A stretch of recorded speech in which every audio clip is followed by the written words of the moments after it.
Bienvenue sur Pause Matinale, très content de prendre ce temps avec vous, cette capsule hebdomadaire de fin de semaine où j'aimerais vous partager ce thème écouter dans le silence. Apprendre à écouter Dieu dans le silence, c'est une réflexion qui s'est posée sur mon cœur que je trouve important et intéressant en tout cas de vous partager aujourd'hui parce que je pense que selon notre culture, selon notre éducation de vie de foi, nous avons appris à écouter Dieu dans des environnements différents. Et parfois, on a cette tendance de penser que Dieu parle qu'au travers de temps de prière, de louange très dynamiques, très boostants, des temps de louange impératifs avec 25 000 instruments. Mais je me rends compte que Dieu nous appelle et nous amène également au travers de sa parole à avoir des moments beaucoup plus peut-être apaisés, apaisants, des temps où il nous demande d'être à part, des temps où il nous demande de nous isoler de tout pour l'écouter parler au travers des moments de silence. Cependant, ne tombons pas dans le piège de croire et d'argumenter, de dire et d'attester que Dieu parle uniquement au travers de moments de silence, de moments contemplatifs. Non, je crois qu'il y a un équilibre spirituel à avoir dans notre quotidien. Dieu parle, comme le dit la parole de Dieu, tantôt d'une manière, tantôt d'une autre. C'est-à-dire qu'il y a un équilibre à avoir.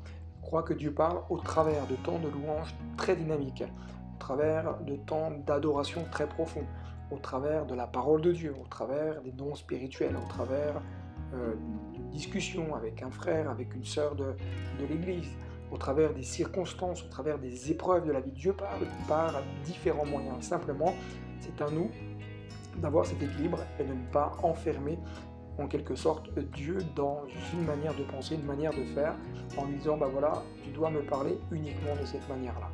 Dieu parle de différentes manières, mais c'est à nous d'y être attentifs et d'y prendre garde. Dieu parle, effectivement, et je le crois, au travers également de temps de silence, de temps où on est peut-être comme isolé de tout, isolé d'un bruit environnant, isolé d'un rythme de vie très soutenu pour nous amener à nous poser et réfléchir, méditer sur certains sujets qui sont sur notre cœur et sur ce que Dieu a déposé en nous et veut nous amener à aller plus loin avec lui en profondeur. Le fait que Dieu parle tantôt d'une manière et tantôt d'une autre indique quelque part une forme de problématique, non pas qui vient de Dieu, mais qui vient de nous. En effet, Dieu parle tantôt d'une manière et tantôt d'une autre, nous dit le texte, et nous n'y prenons pas garde. C'est-à-dire la problématique vient de nous, c'est nous-mêmes qui ne prenons pas garde de la manière dont Dieu nous parle.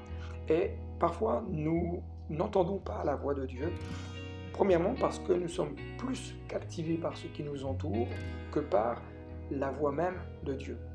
Nous sommes plus captivés par le rythme de nos vies, par notre travail, par les diverses activités que nous pouvons avoir, que de prendre du temps pour dire voilà, je mets un moment à part, je m'isole, je me discipline et je cherche Dieu durant ce laps de temps et je veux vraiment lui laisser la possibilité de me parler.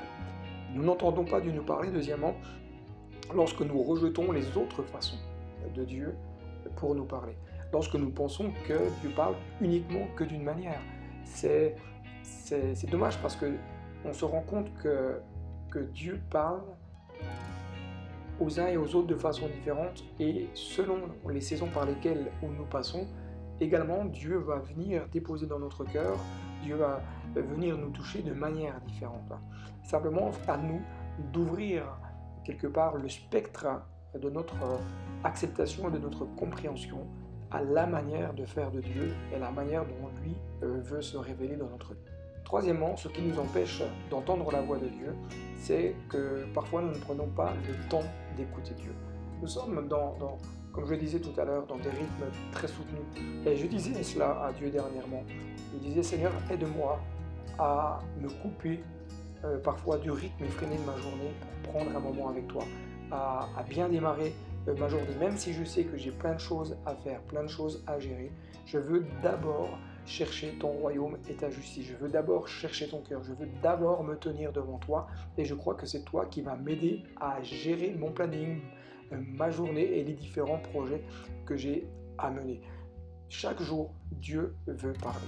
Chaque jour, Dieu veut déposer dans notre cœur quelque chose de particulier. Chaque jour, il veut nous montrer sa grâce.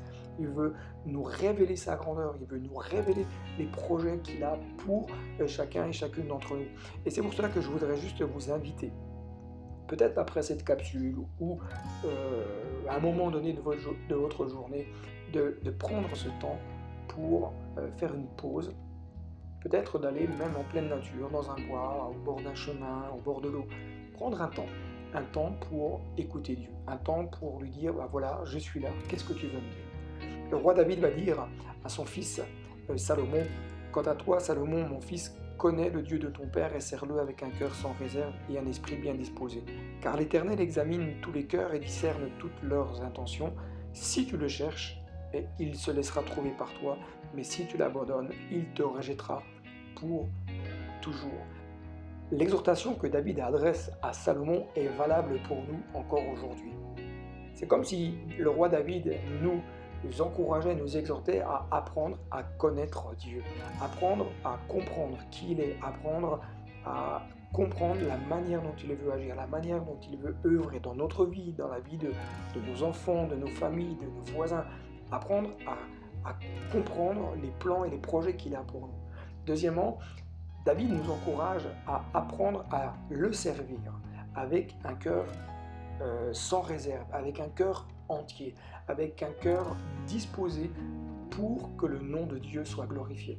Troisièmement, d'apprendre à le rechercher, apprendre à rechercher Dieu dans notre quotidien et à prendre le temps de rechercher Dieu.